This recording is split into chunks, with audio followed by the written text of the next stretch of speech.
Welcome everyone. This is a session called How to Get a Fully Automated Network.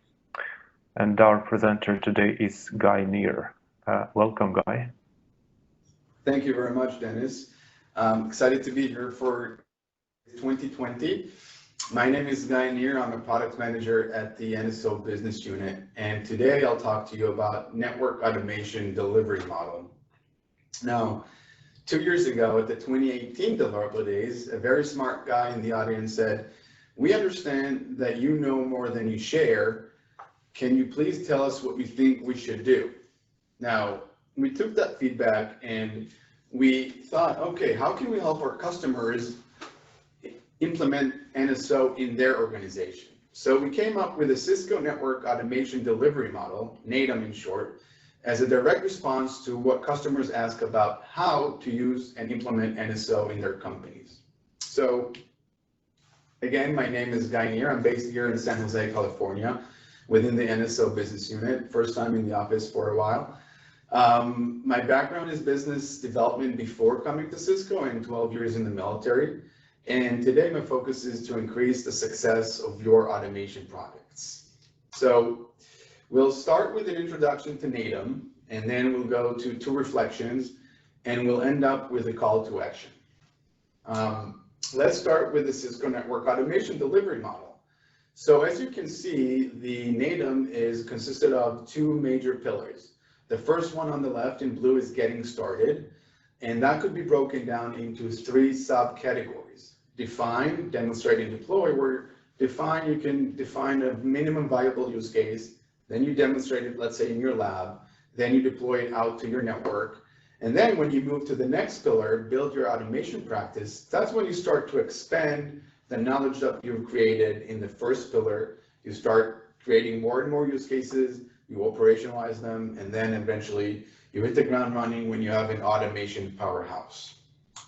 So before we go into the model, and we will in the next few slides, I would like to actually talk about our customers and the way we segment them. So the first type of customer is where Cisco pretty much does all of the work.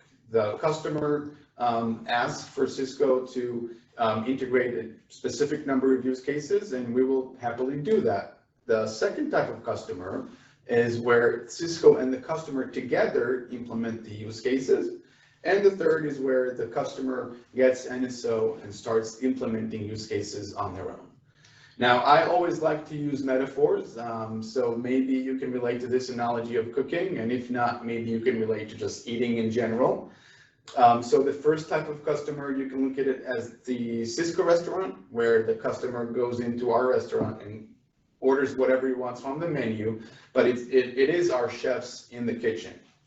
The second type of customer is where you actually, the customer comes into the kitchen, puts on their chef hat, and they can start cook with us, cooking whatever they want, whichever use cases, automation that they want to learn and implement into their network. And the third and last one is where you learn to cook by yourself, and we can remotely help you technically, support you from far away. So you can look at it from different engagement levels. So the first type of Cisco restaurant type of customer, obviously us, Cisco, will be more engaged from day zero, pretty much all the way to the end, where the customer maybe starts to gradually take more and more automation responsibilities towards the end of the journey. The second type of customer is a cook along. And again, we will start, on day zero to implement and take all of the automation journey's responsibilities. But gradually, as we go through the journey, the customer gets more and more responsibilities over the automation journey. And eventually at the end, the customer has full responsibility where we will have the technical support. And lastly, the engagement level from a cook by yourself type of customer, you have full engagement from day zero. We will always be there to technically support you, but you have everything from A to Z from day one. So don't think of one approach as a one and gone or a dichotomy situation, rather as you can jump along between approaches. You can start at the Cisco restaurant, order whatever you want off the menu, and then you can go to the cook along method with Cisco, and then you can go to the learn how to cook by yourself. And even then you can jump back and forth between different methods over time. So When we talk about NADEAM, the network automation delivery model, we mainly apply it to the two other type of customers on the bottom, the cook along with Cisco and the learn how to cook by yourself. Even if you do decide to eat at the Cisco restaurant, I think it is something valuable that you can learn from for any future automation journeys you might have. So when you look at NADEAM in relation to software maturity and organizational readiness, you can see down here in the 4 quadrants, software maturity on the y-axis, organizational readiness on the x-axis, and software maturity you can look at as number of developers you might have, Jira, organizational readiness, change management. Is the company more conservative, likes to keep the status quo, or actually is willing to change structures, processes, and methods?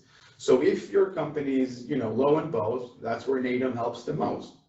But if you're high in one, let's say software maturity, NADEAM will help you navigate your organization into a better automation practice. If you're high on your organizational readiness and low in software maturity, NADEAM will help you navigate your software competence.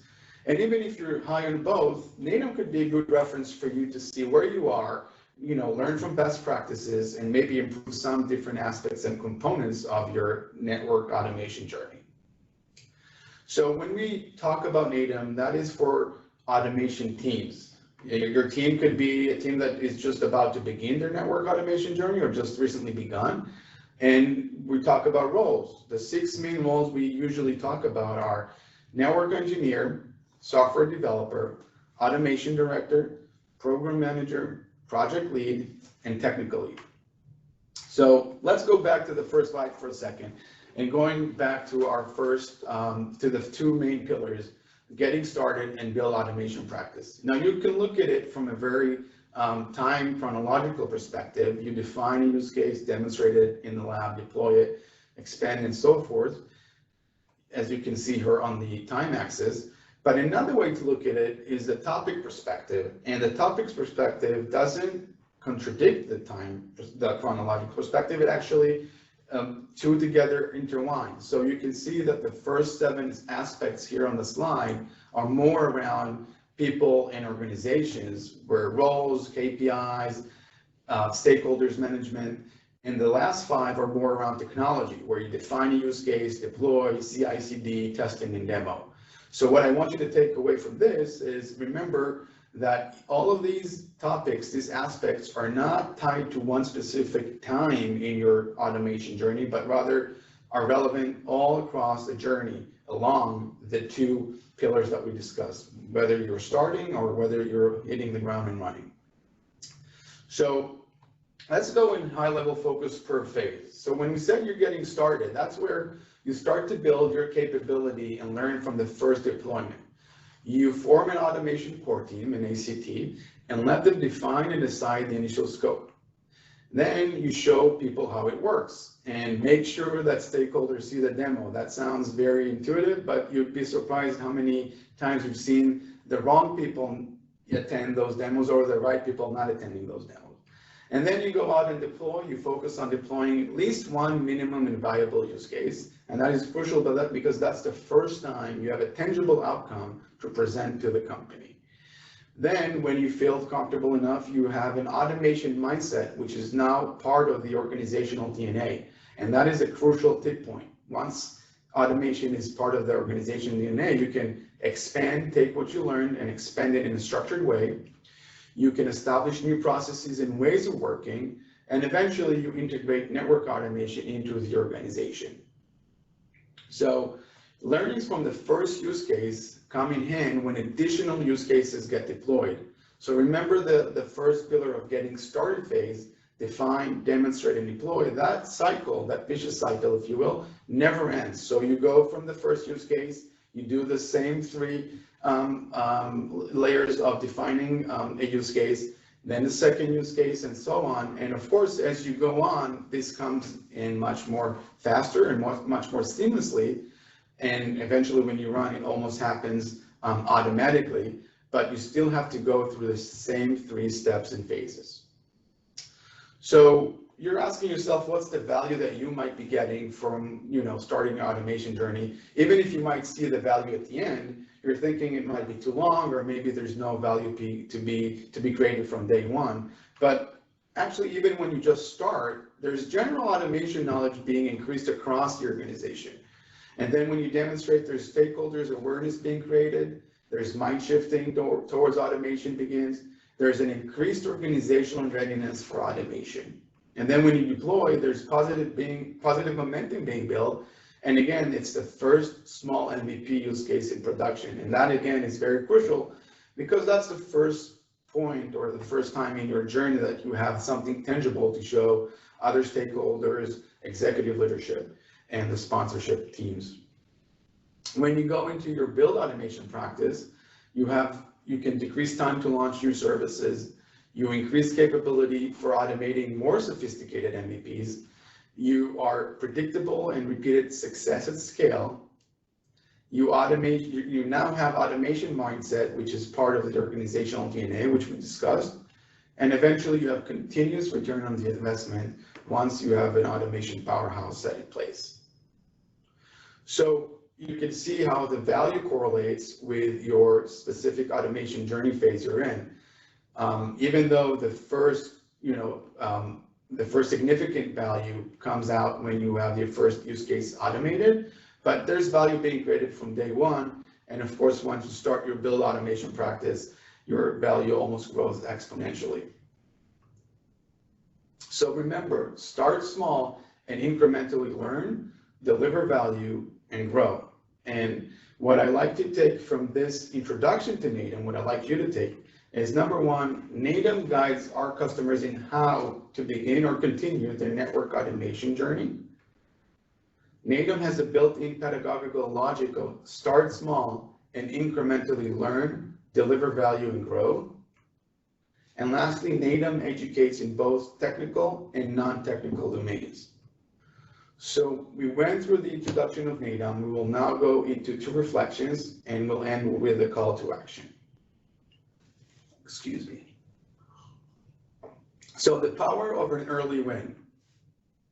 Getting a small, minimum, and viable use case into production quickly. So you might think, why is an early win so powerful? Well, it shows the rest of the organization that the technology works and that you are a capable team. It creates a winning theme for the team, a can-do attitude. The team will learn a lot from the first use case and can reuse that knowledge for future use cases. And lastly, the team has created something that is actually in production, that is value that could be shown across the organization. Going back to the ACT, the automation core team, we are talking about 3 major components. The number one is the service architect, which is, she's responsible for the architecture of the network service automation system. She designs and implements the network automation system. She develops code and works on the troubleshooting. She's more of the software guy, no, the software person in the team, sorry. And you have the network architect, design of network services. She prepares the design documents and makes decisions on how to utilize the network technology. She works on the network. She creates configuration templates. She does the troubleshooting. And then lastly, you have the product owner, which is responsible for the product backlog and its prioritization. The product owner is also accountable for the entire development process. So in many struggling projects, what we see in the field is that they started with a big and complex use case, and that often leads to limited to no value realized for a very long time, many and unnecessary stakeholders being involved, internal resistance and trust issues. Does the technology really work is a question that you hear a lot, especially at the beginning. And it also, in struggling teams, you see that they began their network automation initiative without enough sponsorship and have not involved the right competence from start.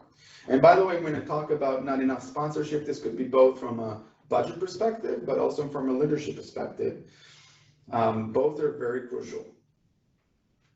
So now let's go to the second reflection, define and automation objectives and strategy. So it's crucial that you define what you aim for in the long run. You start with vision, That's the direction, the long-term vision of your network automation, where you want to end up. And then you go into objectives that derive from the vision, and these should be reachable. The emphasis here is on reachable objectives. And then you go into strategy. That's how you actually achieve those objectives. And lastly, you finish with a plan. That's your action items, your short-term plan to reach the objectives. And you should define your vision and objectives, because without defining a clear vision and objectives, you actually risk building a plan that will not align with your long-term aspirations.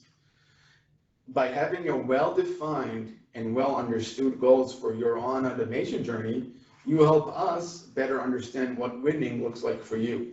And that allows us to be more proactive about supporting you in getting there. In many cases, we see that everything else could be, good in the company. They have the right teams, the right processes, the right structures, but they didn't clearly define their end game, and they didn't clearly communicate that to us. And that usually is a pain point in the journey. So you can see building blocks that consist the automation journey. We see 10 building blocks here, all the way down from the infrastructure. You have the lab, the tools, services, CI/CD. You have the automation software above that, automation expertise, system integration, and so forth. And you can actually divide those building blocks into responsibilities. Now, we can support you and offer you the automation software NSO. We can actually even provide you automation expertise and system integration in terms of Cisco CX. Now, the other 7 building blocks could be under you, or you can choose to source out and bring more partners into the journey.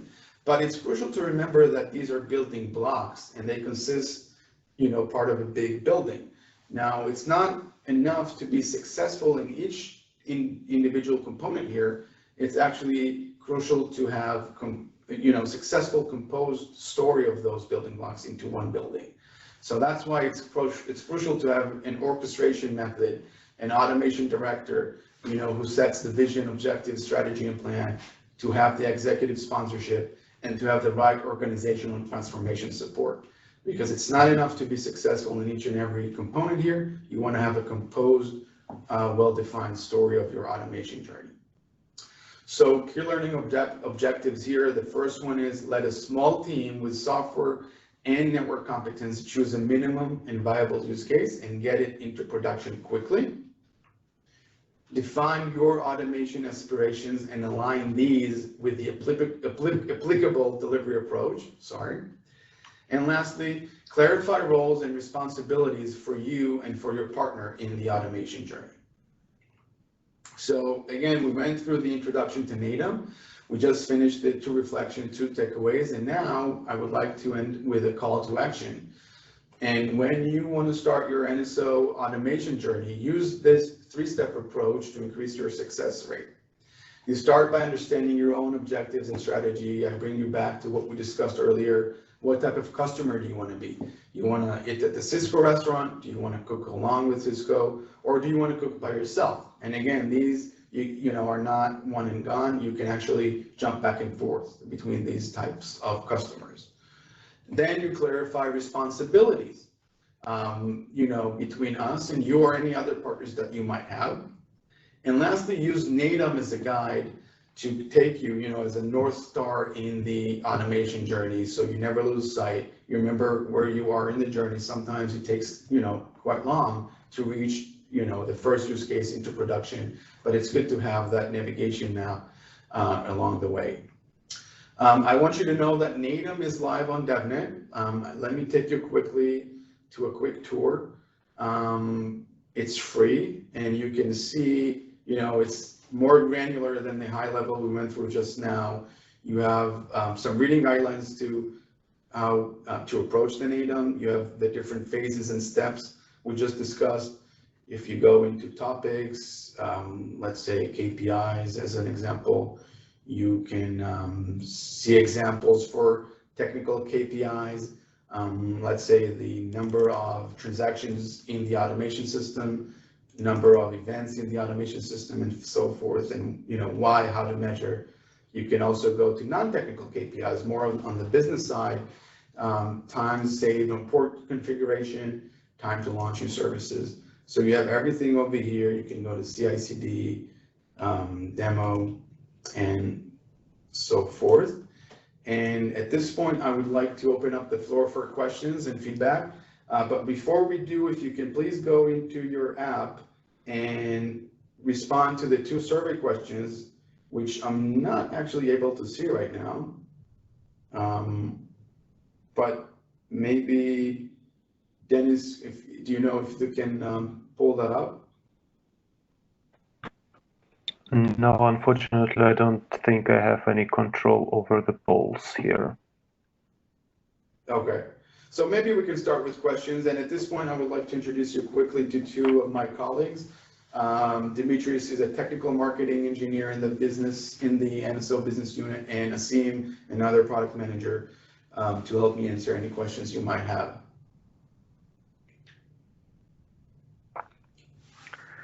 Dennis, I believe. Thank you very much.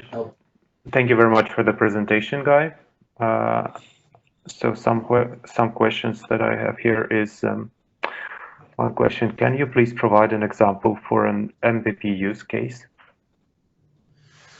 Sure. So yeah, we usually don't like to go into specifics because each account, each customer has its own requirements, its own automation expectations.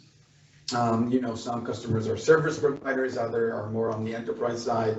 But as a high level, maybe you can look at, layer 2, layer 3 VPN as a pretty simple minimum viable use case that you can start by defining, demonstrating it in your lab, and then deploying it out to your network.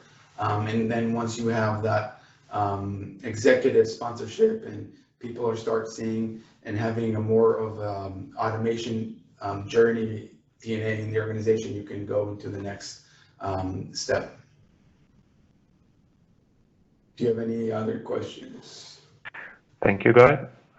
Another question that I have here is NADM free? Yeah, NADEAM is, think of it as a concept. NADEAM is free. You can, as I said, you can go on DevNet. Anyone can access that. NADEAM is something that we came up with because a lot of customers and partners asked how we can better utilize NSO. How do we implement it better across our companies, and how do we actually take it to the next level to have a fully automated network? NADEAM is a concept that you can use. There are other concepts that might work better for you.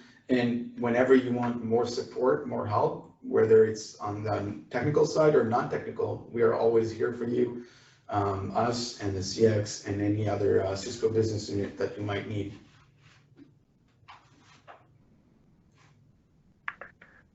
Thank you, Guy. Well, the only other question I have here in the chat is whether we could have the slide deck. And I don't know, will you post it somewhere? Will it be available?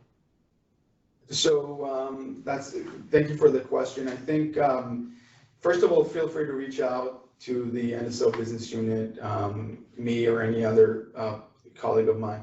And as I said, if you go back to DevNet, you'll see that it has everything we went through and more to a more granular level. And if you want to specifically this slide or that slide, or do you want me to walk you through something specifically, I'd be more than happy to. But everything we discussed is actually on the site. Yeah.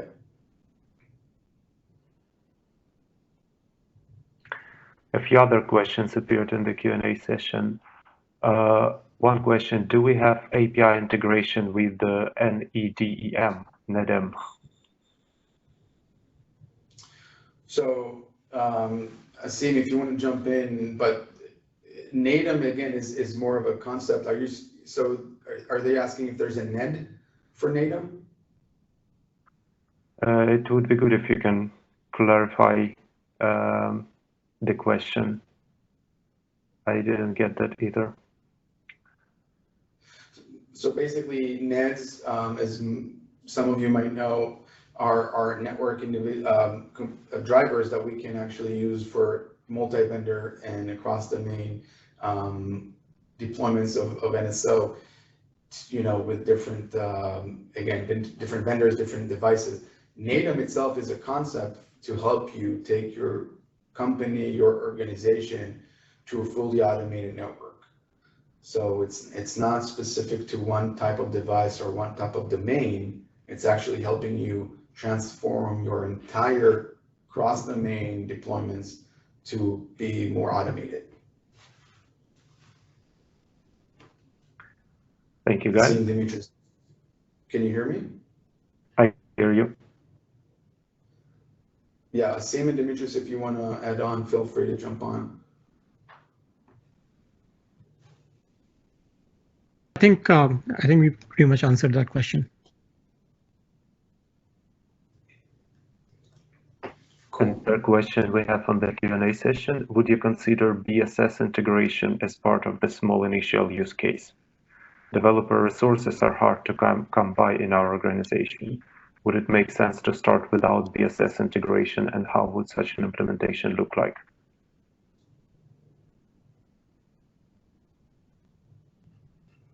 Asim, do you want to? Sure. So yes, I mean, BSS integration could be one of the use cases, and NSO has been deployed by our customers for use cases like managing controllers. So NSO in that case becomes a controller of controllers. We also have been used to, the NSO has been used to also manage device managers. So if you have devices and you have a device manager managing those devices, NSO can do policy management and NSO can configure the device manager itself. So those are kind of use cases which you can relate to from a BSS integration perspective. But again, NADEAM is more of a methodology of implementation. And you could start with a smaller kind of a use case for demo purposes and then move to a bigger use case when it comes to deployment.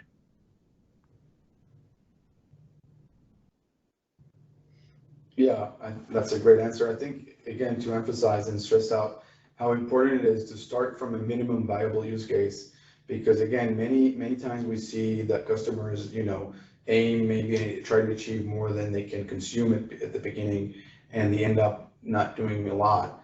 And then you lose sponsorship, again, both from the budget perspective and just from a leadership support. So I think it's always better to start small, whatever use case you might think relevant for your own network. And then once you have that value created and it's tangible and you can show it across the organization, then you can start adding more and more use cases and use and utilize the knowledge that you had from the first use case.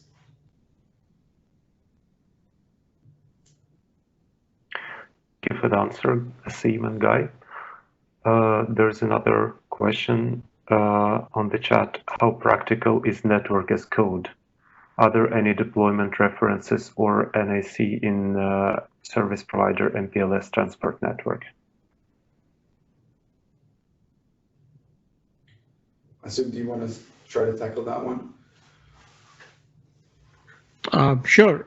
So again, we have partners and we have various integration points from NSO perspective, and network as code, and we have some other partners as well who can help you do the initial deployment.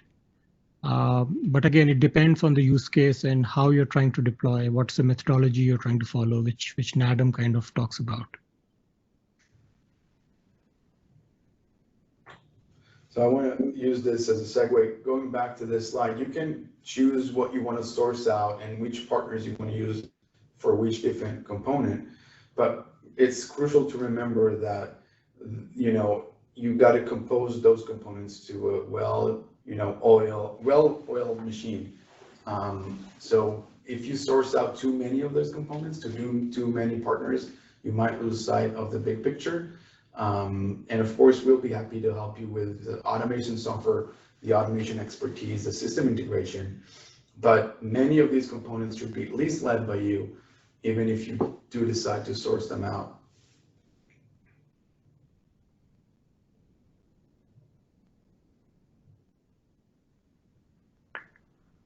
Thank you, Guy. I don't have any other questions on the Q&A session or in the chat in the Cisco Events app. Okay, let me check one more time. Maybe the survey questions are up there.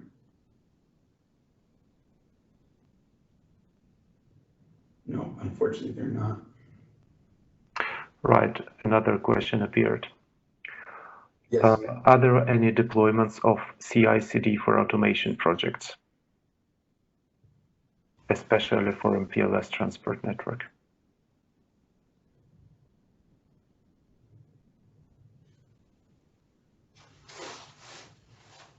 Sorry, Dennis, can you repeat the question? Yes, the question is, are there any deployments of CI/CD for automation projects, especially for MPLS transport network?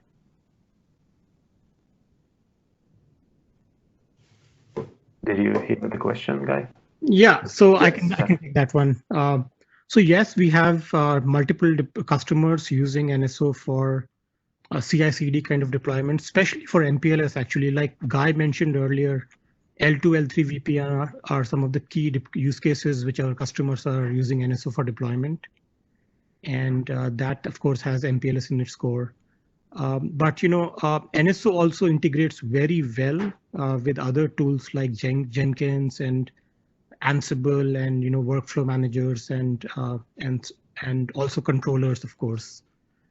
So we have yes. So NSO definitely integrates very well in a CI/CD kind of environment.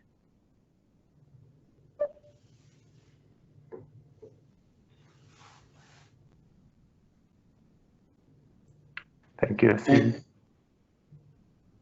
Unless there's another question, I want to use this again to remind that NSO could be the right software for any specific use case, but NADEAM again is more of a methodology and more of a method of a concept that you want to use if you want to use to turn your company to a more automated network company. So it's not about a specific use case, whether you can use NSO, especially with core function packs to 5G, SD-WAN, data centers now with ACI, anything you might think of, but that won't necessarily help you get to the fully automated network.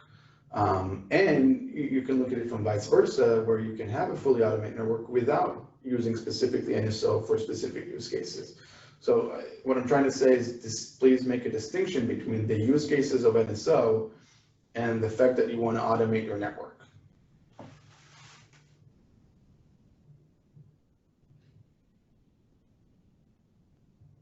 As you can see, NSO is a component in your automation journey.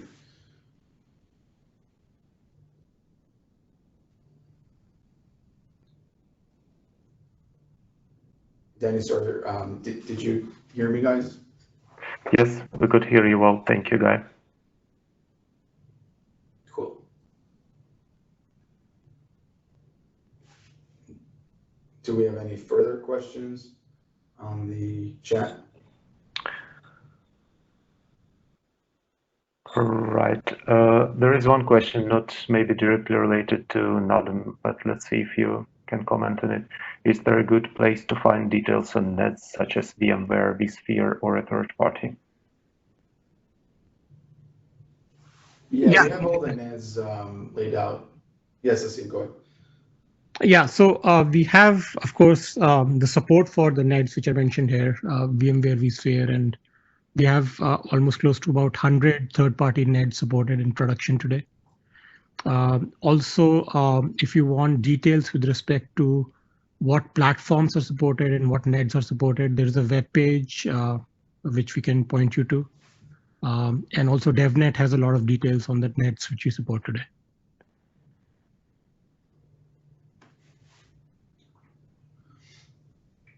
Thank you, Asim. Yes, and again, unless we have another question, I want to stress out the call for action when use this three-step approach to increase your success rate.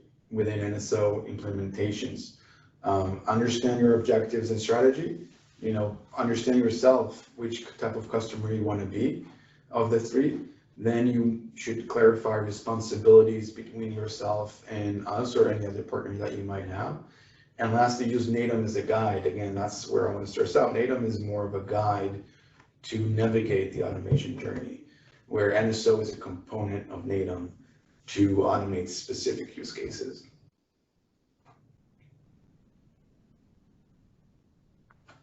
Thank you, Sim. Thank you, Guy. Please, if you have any further questions, everyone post them in the Q&A session or in the app.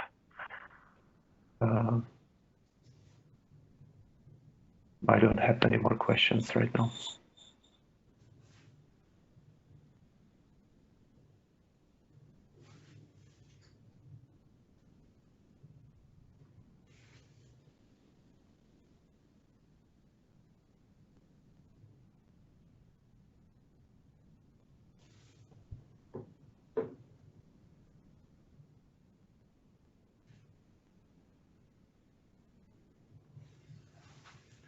All right, so maybe we can give people back their time and before they have their next session.